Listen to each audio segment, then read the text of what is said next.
número 3 del curso Redacción de Documentos Administrativos. Hemos estado viendo las dos clases anteriores.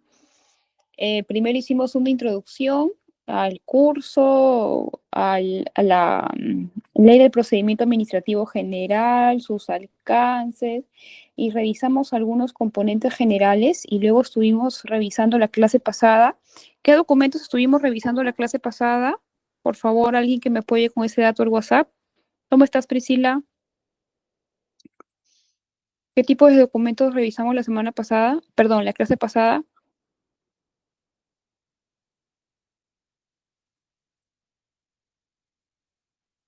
Hola. Ya, ok. ¿Qué tal? Sí. Jennifer Angélica, correcto, ¿no? Revisamos esos documentos administrativos y el día de hoy vamos a conocer dos más o vamos a repasar, si queremos llamarlo así, que es la solicitud y el memorial. Vamos a repasar los objetivos de la clase de hoy, que va a ser conocer los requisitos de los documentos administrativos establecidos en el artículo 124 del texto único ordenado de la ley 27444, conocer y revisar a detalle la estructura de los documentos de petición administrativa, la solicitud y el memorial, y también, por supuesto, vamos a revisar la estructura de ambos documentos a través de documentos prácticos, ¿no? O de proyectos de estos documentos o de algunos documentos reales tramitados que podamos identificar para de esta manera poder ir realizando ese análisis y esa comprensión de la estructura, los alcances y el objetivo de cada uno de estos documentos de petición administrativa.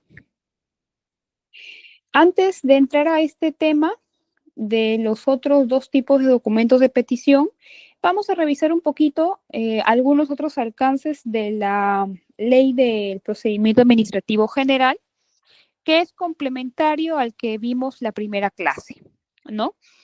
¿Qué nos dice el texto único ordenado de la ley? El texto único ordenado de la ley nos dice que existen una serie de requisitos que deben cumplir los documentos administrativos para ser tramitados o para que su trámite sea considerado válido. Que ya los hemos mencionado, me parece, en la clase anterior, pero que no está de ninguna manera redundante poder volverlo a mencionar. Los nombres, apellidos completos, domicilio, número de documento de identidad o carnet de extranjería del administrado. Y como ustedes saben, existen casos en los cuales, por alguna razón, sobre todo en casos de personería jurídica de empresas, en las cuales la persona que realiza trámites administrativos en representación de esa empresa a veces suele ser el apoderado legal, ¿verdad? El apoderado legal, el gerente general, el administrador. Bueno, va a depender mucho de la organización de esa empresa, pero en el caso de que lo represente alguien que tenga algún poder, ¿no? Algún poder para realizar ese trámite específico, o que simplemente tenga poderes generales para realizar trámites. Recordar que los poderes son facultades que son delegadas a cierta persona que ocupa un cargo o una posición en una empresa para que realice ciertos procesos o tenga facultades para hacer ciertas cosas, ¿verdad? Y esa cesión de facultades se inscribe en registros públicos con la finalidad de que esa información sea de carácter público, y cuando esa persona inicie algún procedimiento en representación de una empresa, tiene que anexar también la vigencia de poder. ¿Cuál es la vigencia de poder? ¿Qué es la vigencia de poder? Es un documento que emite registros públicos a través del cual se certifica no solamente que esta persona tiene la capacidad y la potestad, sino que normalmente los poderes son muy específicos. Existen poderes muy amplios, ¿no? Que va a depender de la junta de accionistas o del máximo órgano dentro de una empresa, la determinación específica de cuáles van a ser las funciones delegadas ¿no? O los poderes delegados a esta persona que ocupe tal cargo para que en representación de la empresa compre bienes, transfiera bienes, ¿no? Suscriba documentos, etcétera. Como una segunda parte de los requisitos, el TUO, el texto único ordenado de la ley 2744, también nos habla de dos tipos de fundamento que deben estar expresados siempre en el cuerpo de cualquier tipo de documento administrativo, que son los fundamentos de hecho y los fundamentos de derecho. En lo que respecta a los fundamentos de derecho, creo que no existe una mayor objeción de entender que los fundamentos de derecho son expresiones o argumentos a través de las cuales se invoca normativa o dispositivos legales que amparen tu pedido, que fundamenten tu pedido, que le den soporte a tu pedido. Entiéndase como dispositivos legales, leyes, evidentemente, ¿no? Directivas, ¿no? Resoluciones, ¿no? O todo tipo de documento legal de obligatorio cumplimiento, dicho sea de paso, ¿no?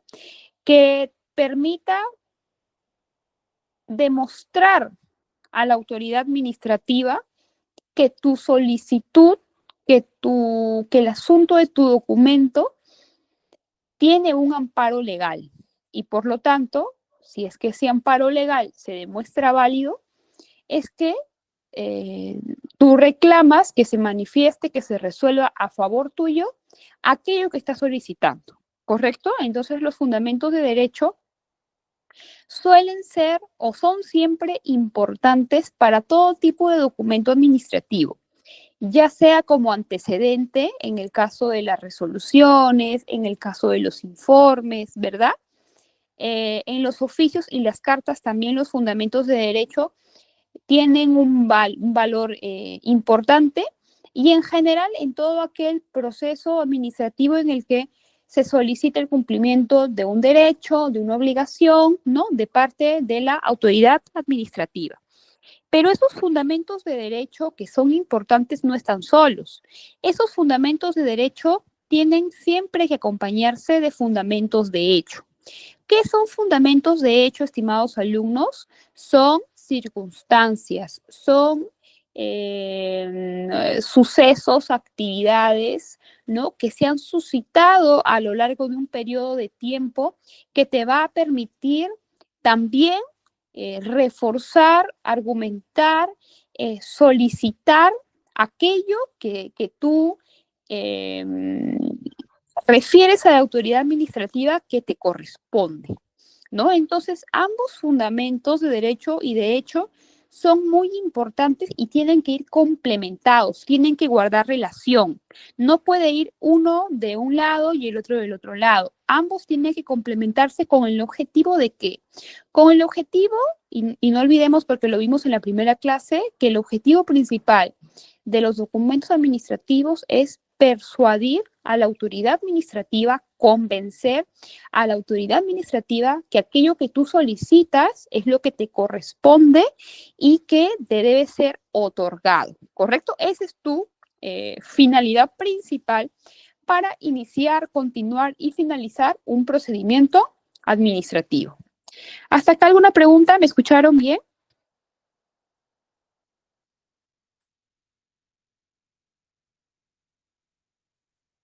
Ok, ya. A ver, vamos a dar un ejemplo. Quisiera que alguien me dé un ejemplo de un fundamento de hecho.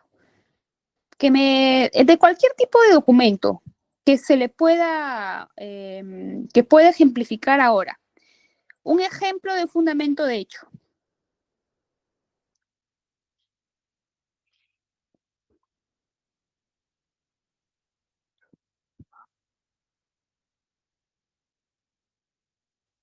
A ver, yo les doy el tema y ustedes me dan un fundamento de derecho y me dan un fundamento de hecho. Correcto, Priscila, iba a poner iba a colocar ese asunto. Si yo remito una solicitud en la cual voy a solicitar un certificado de estudio, ¿cuál será mi fundamento de derecho? ¿Qué norma, qué dispositivo legal podría hacer mención que ampare mi solicitud o mi pedido de que se emita una constancia de estudios, un certificado de estudios. Les digo uno, ¿no? Dependiendo de la universidad, podemos hacer mención al reglamento de la universidad, ¿correcto? El reglamento, sea de una universidad pública, de una universidad privada, ¿no? Entonces, en el reglamento de esa universidad, en algún capítulo específico seguramente vamos a encontrar, ¿no? Que es una obligación de la universidad que emita en el tiempo, en el plazo que corresponda, ¿no? Aquellos documentos que permitan certificar el desarrollo, la permanencia académica de los estudiantes. Entonces, es un derecho que te corresponde a ti como estudiante, amparado en un reglamento o en un dispositivo legal, no solamente que se emite ese certificado de estudios, siempre que hayas cumplido, por supuesto, con los requisitos y con el pago del derecho correspondiente, sino que el mismo se emita en el plazo correspondiente, ¿no? Para evitar perjuicios, para evitar alguna afectación al alumno. Entonces, en el ejemplo de un certificado de estudios, ya tenemos una idea de cuál va a ser uno de mis varios fundamentos de derecho que yo quiera argumentar. Pero me van a decir de repente, pero licenciada, la solicitud de un certificado de estudios es un documento administrativo sencillo, es un documento administrativo simple. De repente yo no estoy en la necesidad de fundamentar con una norma porque se entiende, se deduce, se interpreta que es una obligación de la universidad, ¿correcto? Pero como lo venimos repitiendo a lo largo de las clases, que es muy importante que estamos en este curso justamente para poder aprovechar todas las herramientas y fortalecer el contenido, la redacción de nuestros documentos administrativos. Si tenemos esa herramienta, creo yo que lo más pertinente y lo más adecuado es que nos tomemos el tiempo para eh, realizarlo de la mejor manera posible, proyectarlo de la mejor manera posible, ¿ok? Ahora, ¿cuál es un fundamento de hecho o cuál sería un fundamento de hecho en el marco de la solicitud de un certificado de estudios? ¿Cuáles creen que puede ser un fundamento de hecho?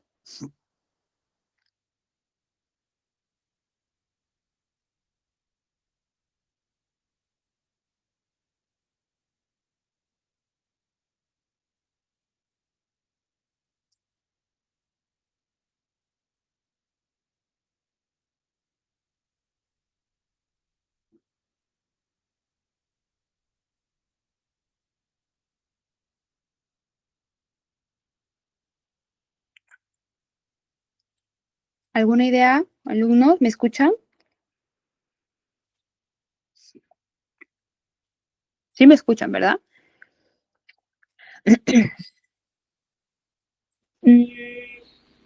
A ver, su compañera Priscila nos dice, cumplir con los requisitos necesarios. Yo colocaría, por ejemplo, dentro de los fundamentos de hecho, ¿no? Que dado que en el mes de diciembre del año 2024 o del presente, y habiendo concluido satisfactoriamente la malla curricular de la Escuela Profesional de Derecho, ¿no? ¿Por qué? Porque yo hago mención a la culminación de una actividad, porque la culminación de una actividad en el marco de una formación profesional implica una acción, ¿verdad? Una acción que tuvo lugar en un día o en un mes, en un año en particular. Y que ese hecho, el hecho de que yo haya concluido mi periodo de estudios o los cursos que me exige la malla curricular, ese hecho, esa acción, me otorga a mí un derecho. Y ese derecho es que yo solicite una constancia de estudios, ¿verdad? Otro hecho también tangible es que yo he cumplido con los requisitos necesarios. ¿Cuáles son los requisitos que yo necesito para solicitar una constancia de estudios? Evidentemente, el primero, ¿cuál va a ser? Concluir satisfactoriamente con la malla curricular de mi escuela profesional. esa acción yo ya la he cumplido y tengo cómo probarlo, ¿verdad? A través del sistema académico de notas. Pero no solamente eso, que según el reglamento de la universidad, que yo le hemos esbozado en el fundamento de hecho, yo he cumplido, perdón, de derecho, yo he cumplido con una acción. ¿Cuál ha sido mi acción? Mi acción es haber ingresado o estar ingresando una solicitud, haber pagado mi derecho y adjuntado mi voucher en la solicitud, haberme apersonado físicamente a la facultad o a la escuela profesional para iniciar mi proceso. Entonces, eso también es un hecho, ¿verdad? En ese ejemplo podríamos dar mención a esas dos acciones, porque recordemos siempre que los fundamentos de hecho se basan en acciones, en actividades que tuvieron lugar en un contexto determinado y que esos hechos, esas acciones, me van a permitir a mí apoyar, fortalecer aquel argumento que yo estoy esbozando, que me va a permitir a mí solicitar que se me otorgue algún derecho, ¿correcto?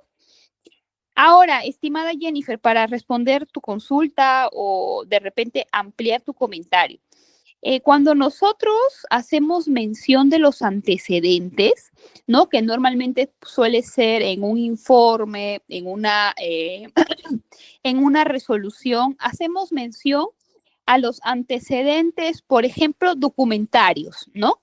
Que con fecha 9 de agosto del 2024, mediante resolución tal, se dispuso la creación del programa tal, que mediante fecha 7 de marzo, a través del contrato tal, se inició la ejecución de tal obra, ¿no? Que a través de la constancia de matrícula de fecha 3 de marzo, inicié mi formación profesional en la escuela profesional tal.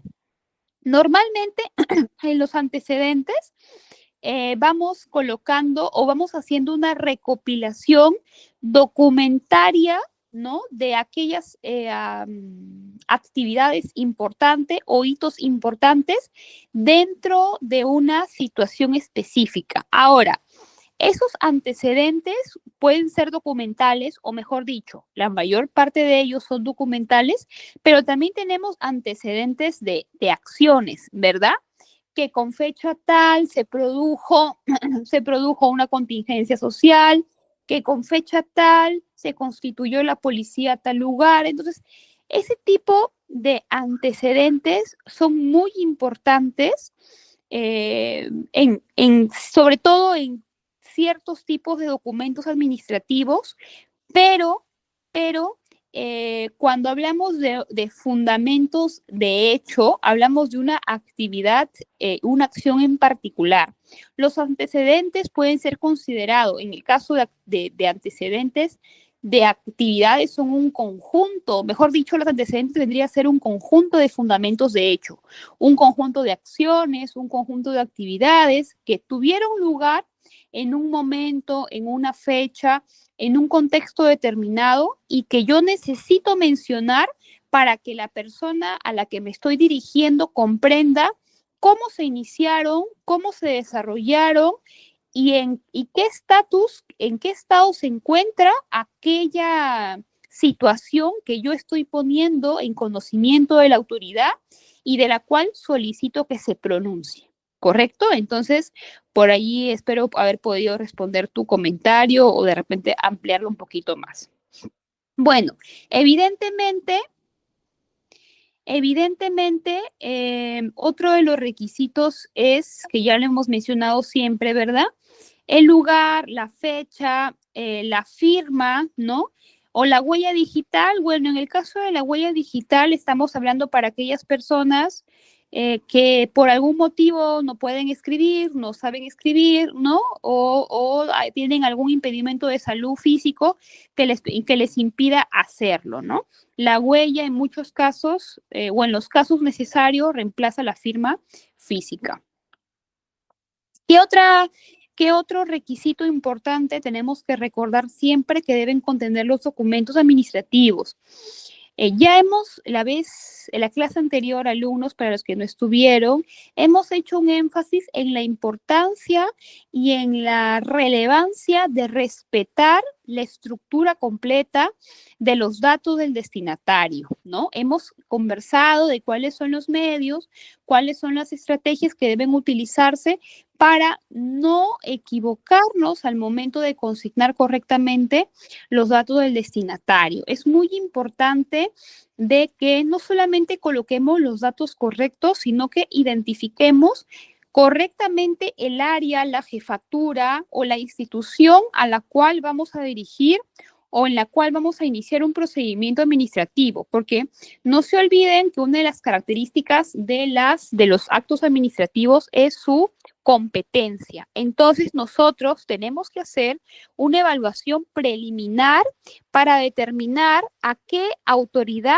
a qué institución y a qué área específicamente me tengo que dirigir en el asunto y la materia que vamos a remitir. Porque si nosotros, por acción u omisión, omitimos, olvidamos consignar o consignamos erróneamente esos datos, entonces vamos a generar una observación de la autoridad administrativa, posiblemente una demora, ¿no? Lo que es peor, un retorno del documento administrativo. Entonces, cerciorémonos de que aquella autoridad a la que nos estamos dirigiendo sea la que tiene las funciones y responsabilidades para poder dirimir sobre lo que estoy solicitando. Si no lo consigno, si no lo coloco porque no lo averigüé, porque se me olvidó o por cualquiera que sean los motivos, entonces podríamos generar un retraso innecesario del procedimiento. Existen muchos casos, sobre todo en las municipalidades, en donde por desconocimiento resulta más fácil dirigir todos los documentos al alcalde, ¿verdad? Hay que dirigir todo al alcalde y lo que en realidad es recomendable para el tipo de procedimiento administrativo que específicamente vayan a realizar, colocar siempre con atención, ¿no? Con atención al gerente de seguridad, con atención al gerente de medio ambiente, con atención al gerente de urbanismo, con atención al gerente de desarrollo urbano, ¿no? O a la gerencia, subgerencia, jefatura a la que ustedes se vayan a dirigir. Ya hemos hablado también de que es muy importante de que se establezcan datos de contacto, ¿verdad? Sobre todo en esta era digital en la que nos encontramos, siempre debemos consignar un correo electrónico, un teléfono celular de parte del remitente para que se pueda comunicar de una manera un poco más rápida alguna observación o alguna novedad, si queremos llamarlo de esa manera coloquialmente, dentro del procedimiento administrativo. Para finalizar, es importante no olvidarnos de colocar los anexos, ¿verdad? Los anexos, las referencias que van a acompañar a nuestro documento. Y en el caso de que sean expedientes o que sean procedimientos ya tramitados, les indiqué que, digamos, la información para poder hacerle seguimiento, para poder identificarlos, ¿no? Siempre va a ser el número de expediente o el código único de trámite. Difícilmente va a ser el número de carta, el número de oficio, ¿no? Sobre todo dentro del sistema administrativo público, de las instituciones públicas, cada institución tiene un sistema informático, tiene un sistema interno, a través del cual se ubican los documentos y se puede conocer el historial de derivaciones, cuándo se recepcionó, quién lo recepcionó, a quién se lo derivó, a través de un número de expediente o a través de un código único de trámite. Ahora bien, ya vamos a poder conversar sobre el primer de los dos documentos que vamos a ver el día de hoy. ¿Cómo se llama ese documento? ¿Cuál es el documento? Un documento que es bastante utilizado en la administración pública y privada, ¿no? Que seguramente muchos de ustedes ya conocen. Lo que vamos a hacer acá es hacer un breve un breve review, un breve repaso de algunos ejemplos, de repente poder hacer otros de forma conjunta, ¿no? Para ir un poco refrescando la memoria, recordando cuál es la estructura y qué datos importantes no tenemos que olvidar si es que en algún momento tenemos la necesidad de poder utilizar este tipo de documento administrativo y es la solicitud. La solicitud ya sabemos, evidentemente que es un documento por escrito a través de la cual se solicita, se pide, se requiere algo que nos corresponde por derecho o por gracia, ¿correcto? Entonces, ¿qué necesitamos en la solicitud? Necesitamos emplear un lenguaje claro, un lenguaje sencillo, ¿no? Recordemos que la solicitud normalmente es un documento con menor formalidad que un oficio, que una carta. Es un documento administrativo de un uso más cotidiano, es un documento administrativo de un uso más diario, ¿correcto? Entonces, como tal, no quiero decir que sea menos importante ni nada por el estilo, simplemente de que en el argot, digamos, de este procedimiento suele ser un documento que presenta una menor formalidad, un lenguaje más claro, más sencillo, más concreto, ¿verdad?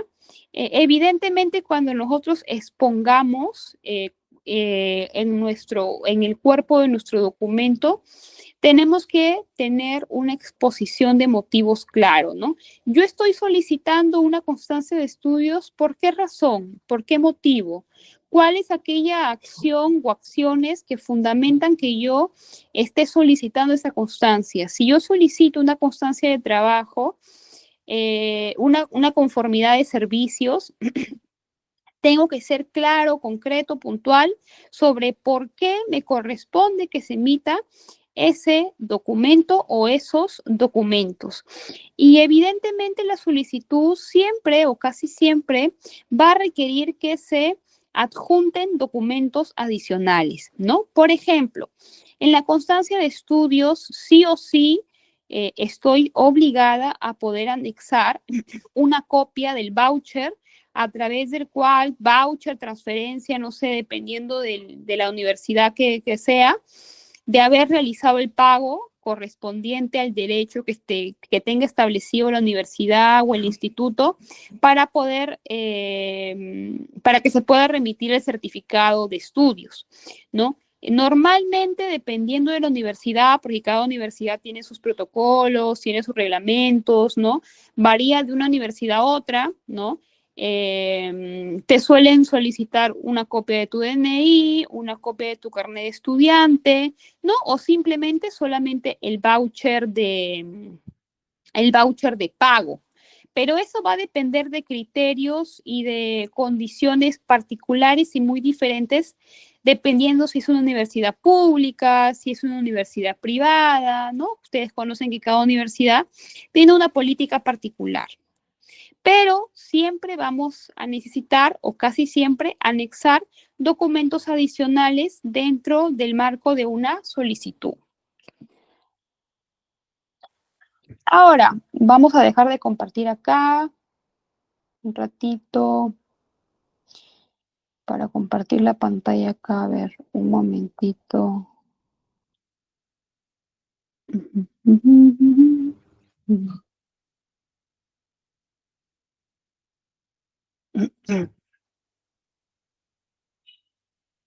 A ver, un ratito.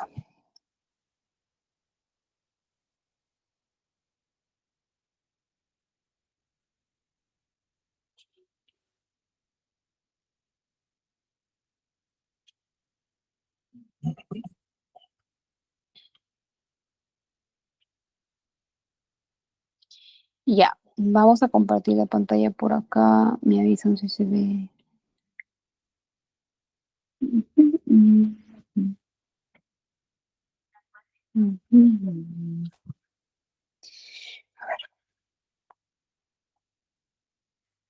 Creo que por acá se ve, ¿verdad?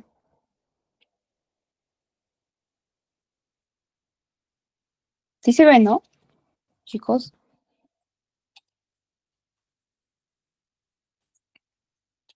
Ok. Entonces, lo que estamos viendo en pantalla, estimados, estimadas, es un modelo que suelo utilizar para poder un poco hacer un repaso, ¿no? De un documento que en algún momento seguro hemos tramitado a nombre propio o hemos apoyado a un tercero, ¿no? Entonces, creo que nadie en algún momento no lo ha elaborado. Pero, ¿cuál es la estructura? ¿Cómo comenzamos? ¿Qué debe tener? Acá lo encontramos, ¿no? En este caso, ustedes ya conocen que revisando los documentos de arriba hacia abajo, ¿no? Encontramos siempre el encabezado en todos los documentos de gestión administrativa. Ok, ya hemos comentado de siempre, a pesar de que la solicitud no es un documento que como tal revista una formalidad como algún otro documento de un uso más gerencial, como la carta o el oficio, pero de todas maneras es importante que respetemos, ¿no? Dado más aún ustedes que están ahorita dentro de una formación complementaria para poder tener mejores herramientas en la redacción y gestión de documentos, que lo respetemos siempre y hemos dicho que hemos hablado un poco en la clase anterior del tamaño, ¿no? Del tamaño de la letra del encabezado. Entonces, en el extremo derecho tenemos la sumilla, ¿no? Que es solicito una constancia de trabajo, puede ser una constancia de estudios, ¿qué más? Puede ser solicito una pensión de alimentos, solicito una pensión de jubilación, solicito descanso médico, solicito otorgamiento de periodo vacacional. ¿Qué otro ejemplo, alumnos? A ver, otro ejemplo. ¿Con cuál quiere que haga un ejemplo? ¿Con qué tenor de la solicitud?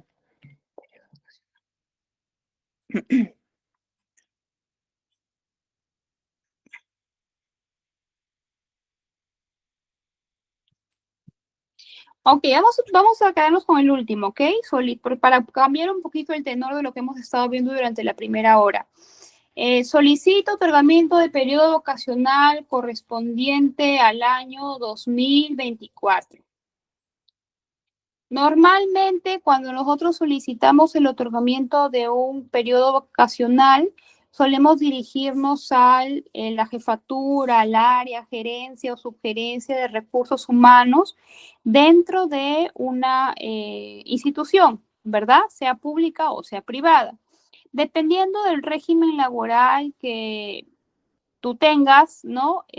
Bueno, en el caso del sector privado, si estás en planilla, en el caso del sector público, si eres K, si eres 728, si eres 276, bueno, dependiendo del régimen laboral es que tú tienes ciertas condiciones de vacaciones, sobre todo en el día, perdón, en los días, ¿no? Si tienes 15 días o 30 días, ¿verdad? Que se computan siempre luego del primer año de la culminación satisfactoria del primer año de trabajo, ¿no? Entonces vamos a suponer que yo estoy solicitando el otorgamiento de periodo vacacional, perdón, correspondiente a este año 2024. Yo acabo de acumular un año más de trabajo y necesito que se me programe, porque recuerden que el periodo vacacional siempre pues está sujeto a la evaluación que haga el área de recursos humanos, ¿verdad? Etcétera. Entonces, después de haber colocado, sí me escuchan, ¿verdad? Hola. Sí, sí se le escucha. Ya, gracias. Entonces, después de haber colocado la sumilla, ¿no? Que vendría a ser, en pocas palabras, el asunto o básicamente En resumidas cuentas, la solicitud concreta que vamos a realizar, en la que básicamente, para no complicarnos mucho en este ítem, siempre seamos puntuales en indicar, solicito aquel documento que voy a necesitar, constancia de estudios, de trabajo, periodo vacacional, descanso por maternidad, ¿no? Solicito reincorporación, descanso médico, seamos puntuales cuando esbocemos la sumilla de un documento. Ahora, en el caso del destinatario, ya hemos hablado en la sesión pasada de la importancia de colocar, sea en el sector público o privado, los datos completos del remitente, su cargo exacto, ¿no? La institución o el nombre exacto de la institución y la dirección exacta en la cual funciona esa institución, ¿no? Vamos a suponer, vamos a nombrar eso, vamos a eliminar eso para que no confunda. A ver, un ratito. Ya, entonces vamos a decir, señor Julio Medrano Arástegui, que es su nombre completo, como estamos solicitando el otorgamiento del periodo vacacional correspondiente al año 2024, ¿no? Vamos a suponer que él es gerente de recursos humanos, ¿no? Que es su cargo, de la empresa agrícola Pepito Sac. ¿Cuál es la dirección de la empresa Pepito Sac? Ya lo hemos esbozado acá, calle, bueno, es un ejemplo, ¿no? Calle Juan 23, 321, Lambayeque. Ok, una vez que ya tenemos los datos completos del destinatario, nombres completos, cargo, institución y dirección, lo que vamos a empezar a hacer es o ya la parte más importante que es el cuerpo, ¿no? Entonces, cuando nosotros esbocemos el cuerpo del documento, en este caso de una solicitud de otorgamiento de periodo vacacional, tenemos que hacer mención, de acuerdo al contexto, ¿no? En primer lugar, de cuál es la posición en la que laboras, ¿verdad? Por ejemplo, quien suscribe, Ubiyusti Llena Cecilia, identificada con DNI 87, 56, 65, 49, domiciliada en calle ITEC 456, distrito, yo me he creado esta calle, distrito de Miraflores, provincia de Lima, departamento de Lima. Vamos a suponer que yo estoy trabajando como analista de recursos humanos de la gerencia de recursos humanos de la empresa Pepito, empresa agrícola Pepito Sac. Ante usted, respetuosamente me dirijo y expongo, ¿no? Como ustedes ven, en el primer párrafo tenemos primero la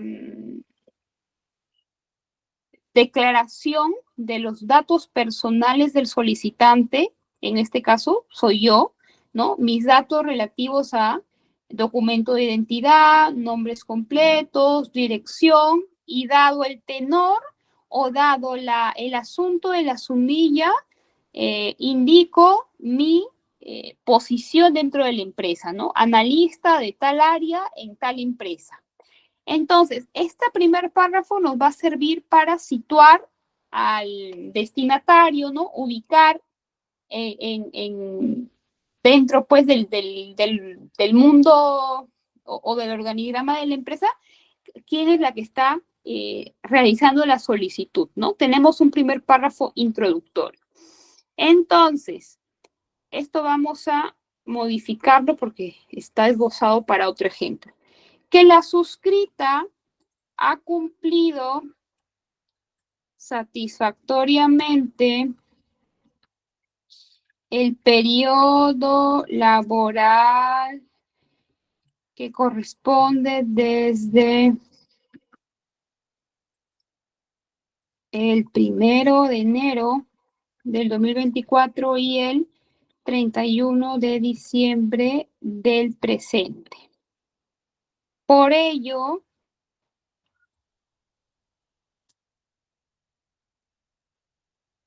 y de acuerdo a la ley 76.890, ¿no?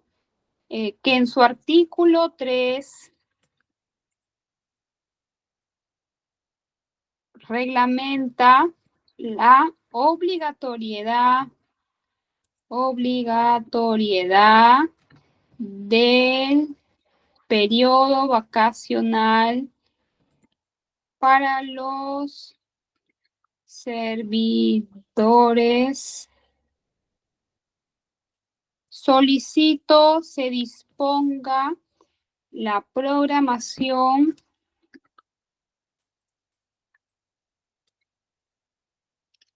durante el primer trimestre del año 2025. ¿No?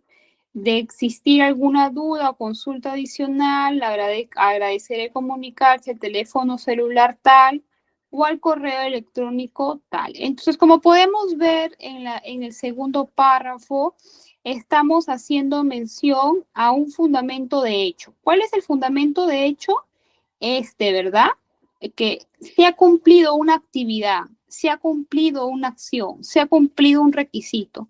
¿Cuál es ese requisito? ¿Cuál es esa acción? Que durante tal periodo de tiempo, ¿no? He cumplido satisfactoriamente mis actividades y lo complementamos con un fundamento de derecho, ¿no? ¿Cuál es este fundamento de derecho? Que existe una norma, ¿no?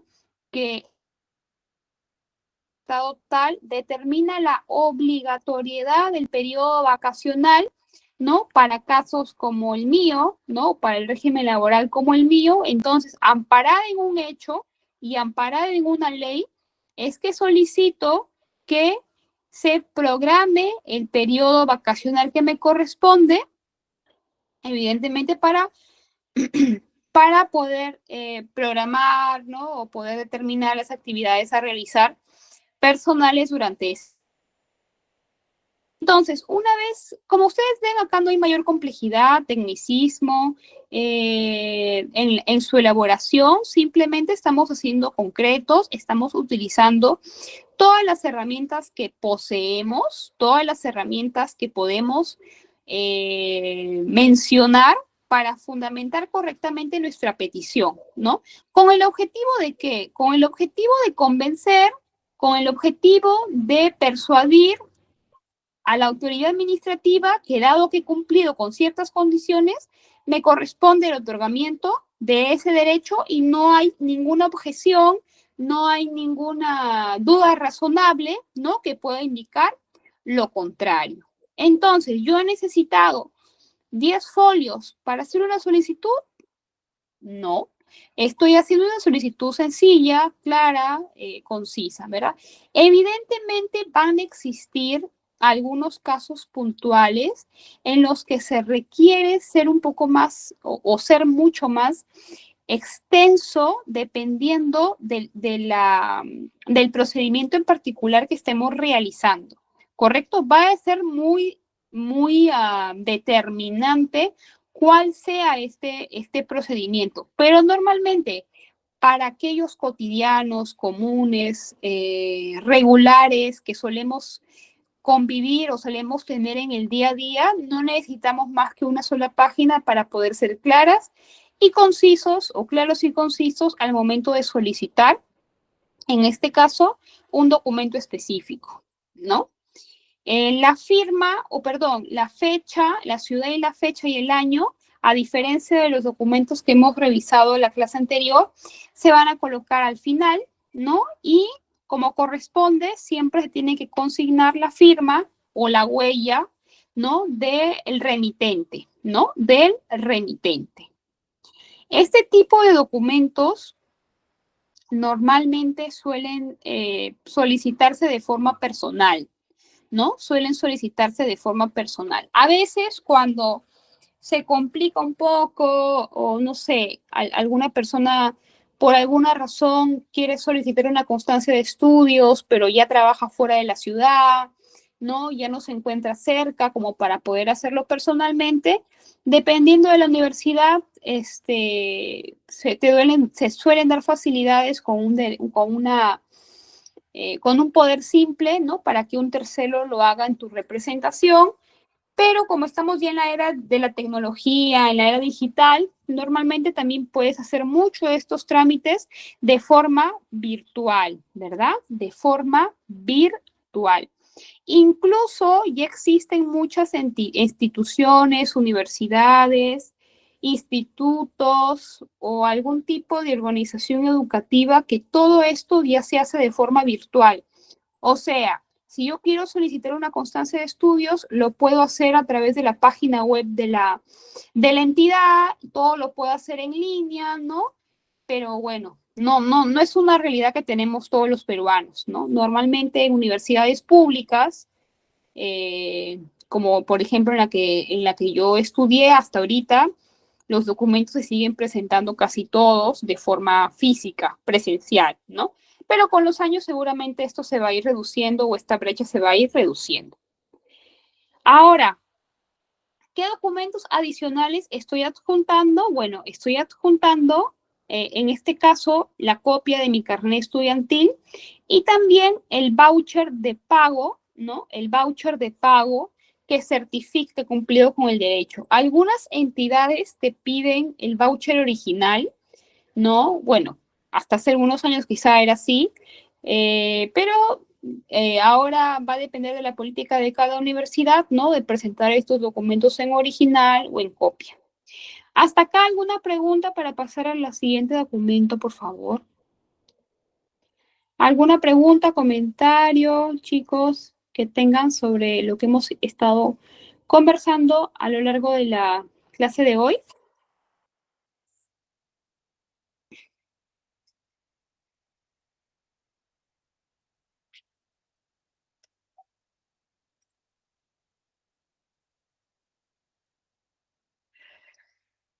Un momento. Hola, Isela. Dime, te escuchamos.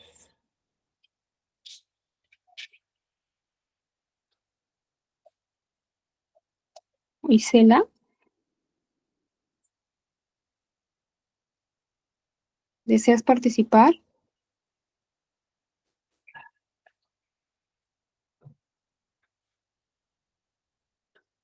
Bueno, continuamos entonces.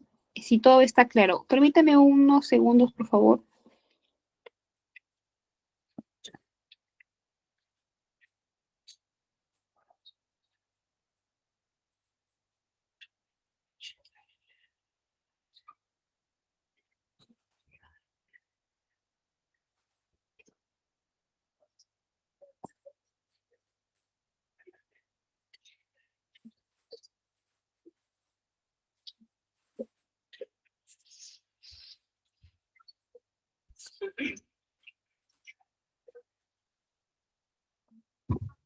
Bueno, continuamos.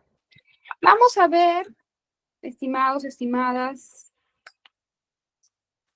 Ay. El segundo documento administrativo que tenemos para repasar el día de hoy.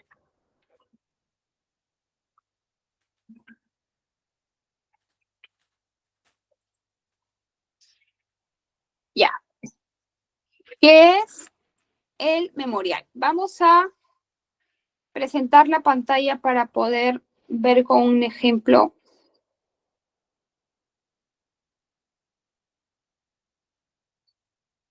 Ahora, yo sé que de repente para algunos de ustedes no están familiarizados con este documento, no les es muy familiar, ¿no? Pero yo les voy a ir explicando antes de poder revisar su estructura cuáles suelen ser los contextos en los que se utiliza y por qué considero yo que es importante que ustedes puedan por lo menos tener una noción de este documento, ¿no? Y para eso voy a partir de una diferencia. Cuando nosotros realizamos una solicitud, lo realizamos de forma individual, ¿verdad? Y a título personal. si solicitamos una constancia de estudios, de trabajo, periodo vacacional, pensión el otorgamiento de una pensión o cualquiera que sea, lo hacemos de forma individual. Por lo tanto, la solicitud es un documento administrativo de carácter individual. Sin embargo, disculpen, sin embargo, existen situaciones que se van presentando, sobre todo en un contexto más social, en un contexto más colectivo, en un contexto de la convivencia diaria, en la que suelen presentarse situaciones a través de las cuales surge la necesidad de poder dirigirnos a la autoridad administrativa para poner de conocimiento, para hacer mención, para trasladar, para expresar un malestar, un sentir, una preocupación sobre hechos en particular, pero que no te afectan solamente a ti de forma individual, sino tienen una afectación colectiva. ¿Qué quiere decir? Que está pasando algo, están sucediendo hechos que están o van a afectar a un grupo de personas que usualmente suele compartir un área de vivienda, suelen ser vecinos, suelen ser miembros de una misma comunidad, ¿no? Entonces, cuando sucede una serie de hechos que normalmente pasa con mucha regularidad, existe un documento administrativo que está pensado para expresar justamente esas situaciones negativas o falencias o necesidades sobre algún hecho en particular, ¿correcto? Entonces, si nosotros en algún momento somos o ocupamos algún cargo dirigencial, si en algún momento hemos sido parte de una junta directiva de nuestra comunidad, hemos ejercido un cargo, cualquiera que este sea dentro de una comunidad, pero no solamente eso, si nosotros somos personas, ciudadanos, vecinos, que tenemos la conciencia de permanecer activos ante las necesidades de toda la comunidad, esta va a ser un documento que seguramente va a poder ayudarnos, ¿no? En este caso, he traído un ejemplo eh, de, un, uh, de un documento que en su momento eh, apoyé a una comunidad a redactarlo, pero en la que están solicitando, ya lo vamos a ver, una incorporación de algo en particular para un beneficio colectivo. Podríamos también modificar el asunto de este documento, pero yo creo que con el ejemplo ya se va a poder entender un poco cuál es el objetivo, cuál es la idea. ¿Ok? Entonces, ya hemos hablado que el memorial es un documento de carácter colectivo.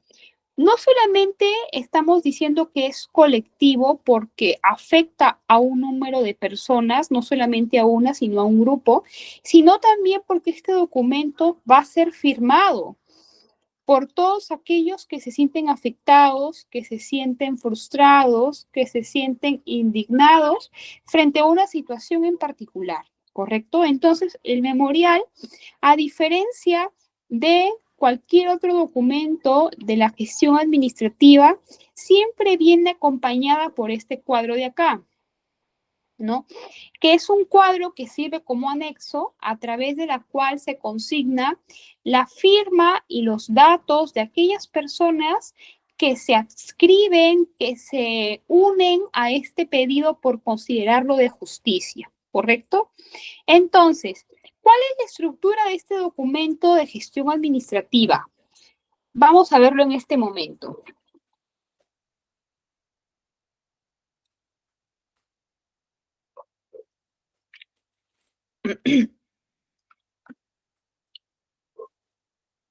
En este caso, empezamos por el asunto, bueno, acá nos estamos olvidando del año, lo vamos a trasladar del otro documento para no demorarnos mucho.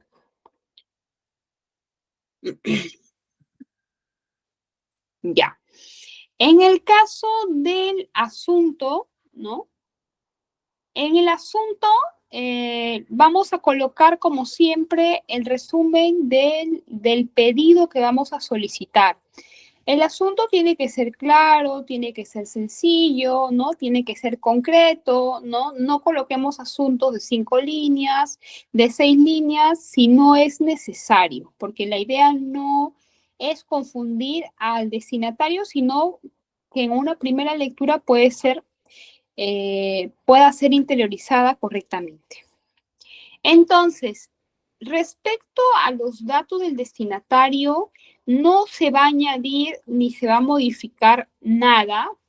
Por eso quiero quitar esto para que ustedes no se tengan siempre claro que cuando hablemos de datos del destinatario, siempre tenemos que colocar mínimamente 4 datos: nombres y apellidos completos, cargo, institución y dirección. Nombres completos, cargo, institución y dirección. Algunos le van a decir, no, licenciada, pero ¿por qué le voy a poner dirección si yo lo envío por mesa de partes virtual? Yo le envío, es un documento virtual, no es un documento que yo voy a ir a entregarlo físicamente a la entidad correspondiente. Pero no olvidemos lo que vengo repitiendo desde hace varias clases atrás, de que siempre tenemos que guardar, respetar la formalidad de los documentos. Por más que sea una solicitud, por más que sea un memorial, ¿no? No podemos descalificar al uno ni al otro. Entonces, si tú lo tramitas virtualmente, bueno, tienes el derecho, ¿verdad? Tienes la herramienta, pero respeta siempre la estructura de los documentos para que no se reste la formalidad y el criterio mínimo que debe consignarse, ¿ok? Entonces, cuando se esboza un memorial, normalmente se redacta o el sentido de la redacción siempre suele ser dirigido o suele ir de la mano de aquella persona que ocupe un cargo directivo y que esboce en representación de este grupo colectivo cuál es la situación que está aconteciéndose, ¿correcto? Entonces, vamos a suponer que nosotros vivimos en una comunidad en Lima, ¿no? En una comunidad rural en Lima. Entonces, nosotros somos una urbanización de 17 familias, justo los alumnos que estamos conectados hoy día, 17 familias. Y nosotros, desde hace 3 días, hemos identificado que no contamos con servicio de agua potable. Cuando intentamos solicitar a Excel o a la entidad prestadora que se nos informe cuál es la falla, cuál es la justificación, cuál es el motivo que sustente la falta durante días de líquido elemento, no nos responde, nos mandan a un anexo, mejor dicho, no hay respuesta a nuestra solicitud, ¿correcto? Entonces, cuando durante un periodo de tiempo una institución pública deja de brindar un servicio público y no justifica esa omisión por algún criterio externo, no sé, por la situación que fuere, eso genera una afectación a los derechos que le asisten a las personas, ¿verdad? Porque, ¿qué es lo que pasa si una comunidad de pronto, de forma intempestiva, deja de recibir agua potable? ¿Cuáles son las consecuencias? En primer lugar, ¿no? Que eso puede ocasionar, dada la falta de limpieza y del suministro, la aparición de algunas enfermedades, sobre todo diarreicas o enfermedades que afecten a los grupos más vulnerables, niños, personas mayores, mujeres embarazadas, ¿verdad? ¿También va a tener un costo económico o no tendrá un costo económico para las personas el hecho de no contar con este elemento de un día o de forma intempestiva? Bien, ¿tendrá alguna afectación económica? ¿Qué pensamos? Sí, ¿verdad? ¿Por qué, Vania?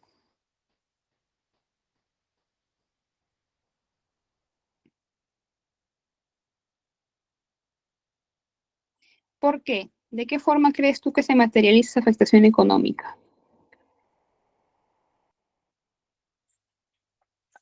Si yo no tengo el recurso y lo necesito, ¿qué tengo que hacer? De alguna manera comprarlo, ¿verdad? Pero como es un recurso escaso, es un recurso que también tiene alta demanda, probablemente yo esté gastando el doble, el triple, el cuádruple, ¿no? En una situación que yo no tenía ni prevista, ni programada y mucho menos presupuestada, ¿no?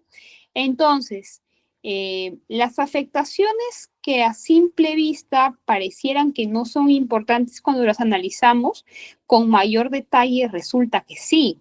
Entonces, yo como autoridad en representación de una comunidad tengo todo el derecho o me asiste todo el derecho de buscar el involucramiento y la participación de las autoridades para que se atienda la afectación de un derecho que en un momento y lugar en particular está generando la afectación en vida y también económica a una cantidad determinada de familias, ¿no? Entonces, ¿qué es lo que yo necesito tener, conocer antes de iniciar con la elaboración del cuerpo de este memorial?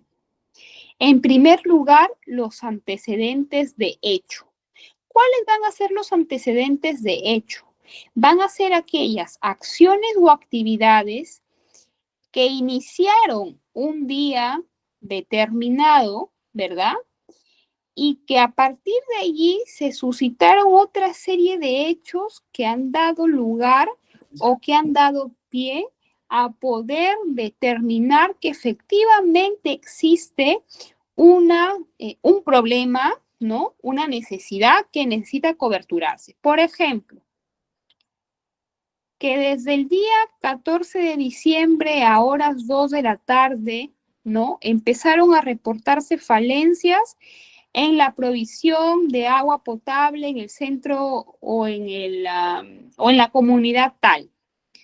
Que el día lunes 16 a las 8 horas intentamos comunicarnos telefónicamente, físicamente, virtualmente, con el soporte de la empresa prestadoras de servicios tal, que nos entrevistamos con el gerente de operaciones, ingeniero tal, que nos manifestó que enviaría un equipo de técnicos para evaluar el problema, que hasta la fecha han transcurrido 15 días o 10 días sin que ningún personal técnico se apersone a la zona, que mediante carta tal hicimos de conocimiento a la municipalidad, fiscalía, defensoría, contraloría, la situación grave que estamos sufriendo, que hasta la fecha ninguna autoridad ha buscado dialogar para poder promover o para poder buscar alternativas de solución. ¿Qué más yo tengo que colocar ahí o qué más tendría que describir yo? Las afectaciones, ¿no? Que desde el día 14 de diciembre a la fecha venimos registrando 3 menores, 2 gestantes y 2 adultos mayores que empiezan o han presentado síntomas que de acuerdo al reporte médico tal corresponde a tal diagnóstico, ¿no? Que las pérdidas económicas o afectaciones económicas a tal fecha ascienden a tal monto, dado que nos vemos en la necesidad. O sea, lo que les quiero tratar de decir, estimados, es que es muy importante que hagamos un recuento ordenado, claro, documental, de ser posible, de los hechos que se han ido suscitando desde que se identificó el problema a la fecha, que fundamenten y que consoliden tu postura y convenzan a la otra parte de que aquello que tú estás reclamando es justo, de que aquello que estás solicitando te corresponde o les corresponde, ¿no? Entonces, es muy importante este tipo de documento administrativo. ¿Por qué? Porque es importante siempre en la administración público-privada que se dejen precedentes de aquellas situaciones negativas que pudieran ocasionar daños futuros, ¿no?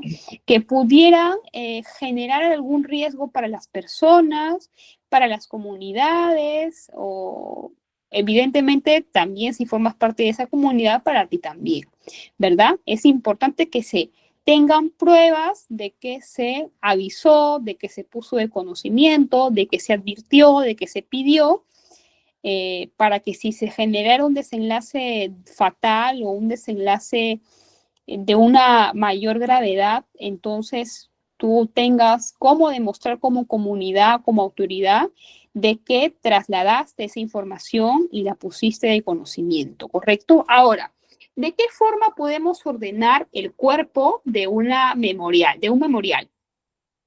El cuerpo de un memorial sí se organiza como todos los documentos en párrafos, en secciones, ¿no? Pero la diferencia, por ejemplo, que vamos a notar con una solicitud es que podríamos enumerar los párrafos, ¿no? Enumerar los párrafos. Párrafo o numeral 1, numeral 2, numeral 3, ¿no? En el que en cada numeral hagamos hincapié o esbocemos algún antecedente de hecho particular que finalmente nos lleve a unas conclusiones, ¿no? Podríamos hacerlo también de la forma tradicional, o sea, no numérica, simplemente hacer una correlación, digamos, de largo de los hechos, pero en mi forma particular de verlo, creo que se ordena mejor enumerando cuáles son los hechos, ¿no? Ahora, es importante también que en el memorial se haga mención o se anexen los documentos de referencia o los documentos de antecedentes que se han cursado a otras autoridades. También en el caso del memorial, también podríamos anexar evidencia fotográfica, ¿no? Por ejemplo, no lo sé, vamos a imaginar que se esté generando una obra en la localidad y se haya ocasionado la afectación de una estructura de la comunidad, pues yo para probarlo tengo que esbozar o colocar fotos, ¿verdad? Fotos de la situación, de repente de la verificación física de la afectación, ¿verdad? Entonces puedo utilizar materiales que me permitan complementar los argumentos que estoy esbozando a lo largo del documento, del documento administrativo. No podemos olvidarnos nunca que, ok, ¿qué es otra cosa que suelen tener los memoriales? Los memoriales siempre se colocan con copia a diversas instituciones, ¿no? Por ejemplo, si yo estoy dirigiendo el memorial al presidente de la República, por poner un ejemplo, bueno, yo voy a colocar el memorial o voy a poner en copia a la Fiscalía, a la Defensoría, a la Contraloría, al Congreso, ¿no? Y a todas las instituciones a las que yo considere que deben de conocer los alcances de aquello que yo estoy comunicando. ¿Por qué? Porque son órganos fiscalizadores, porque son órganos que persiguen el delito, porque son órganos que de alguna u otra manera tienen que velar, en el caso de la Defensoría del Pueblo, por ejemplo, por la no afectación de derechos fundamentales de las personas, ¿verdad? Ahora, si yo firmo este memorial y se acompaña por el listado de los alumnos correspondientes, entonces, ¿cómo yo le hago llegar una copia de ese documento a las autoridades o instituciones que yo considero convenientes? Bueno, se le tiene que hacer llegar por mesa de partes virtual, por mesa de partes físico, con la intención de informar, a esas autoridades, ¿no? Que se está suscitando, ¿no? esta situación y de considerarlo oportunos, ¿no? Necesitarían intervenir. ¿Hasta acá alguna pregunta, consulta?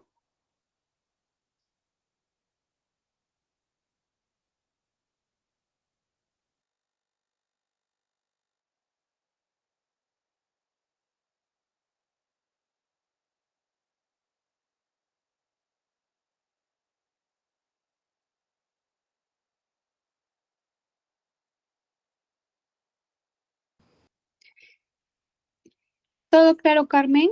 ¿Sí? ¿Para todos está claro? ¿Alguien tiene alguna duda, consulta? Bueno, entonces, bueno, nos quedan algunos minutos más para comentarles que en la siguiente clase ya vamos a ver otros tipos de documentos administrativos.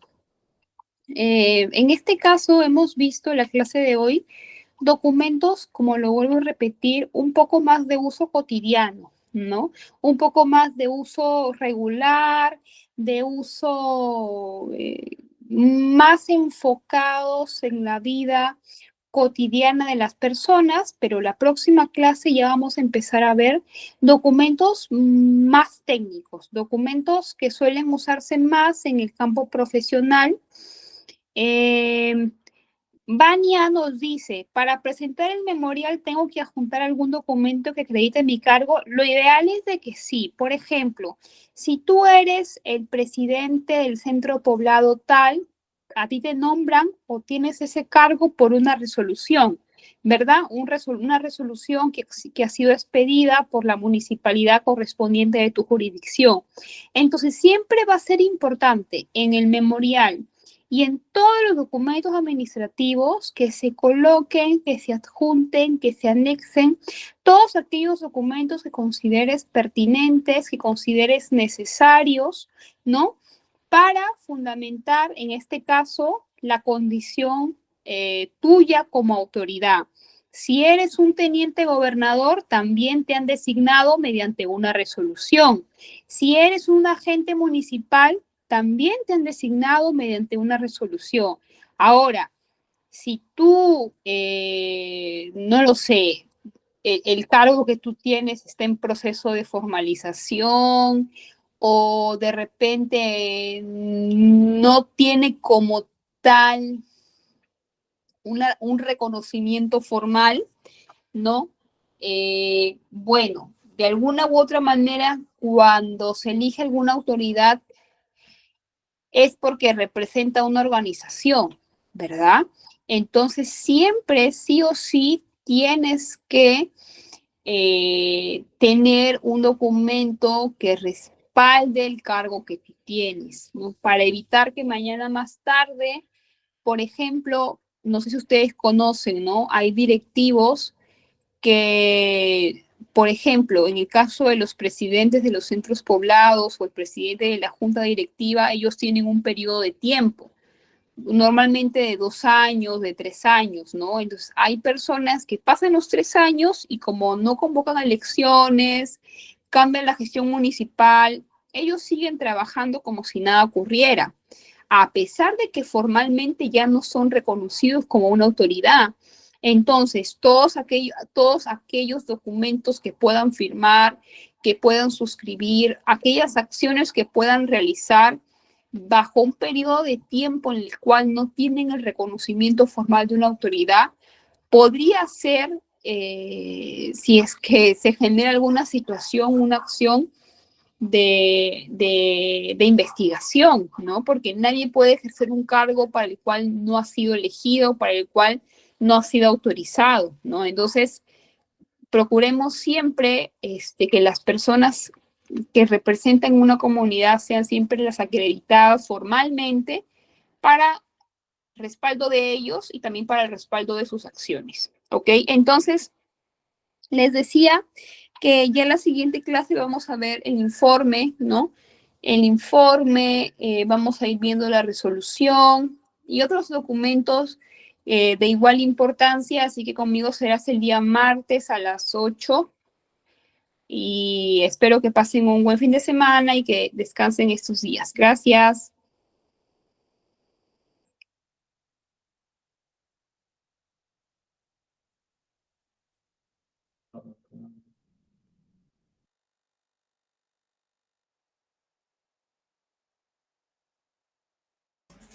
Gracias, maestra, por la clase.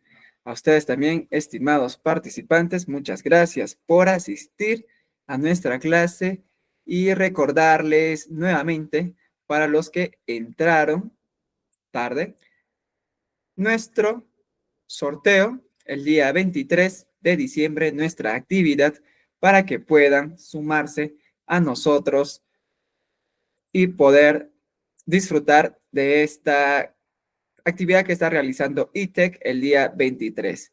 Muchas gracias por todo, por asistir. El día lunes estaré pasando la grabación de esta clase y hasta la próxima clase. Cualquier duda o consulta que tengan, pueden escribirme a mi WhatsApp. Nos vemos, muchas gracias y buen fin de semana.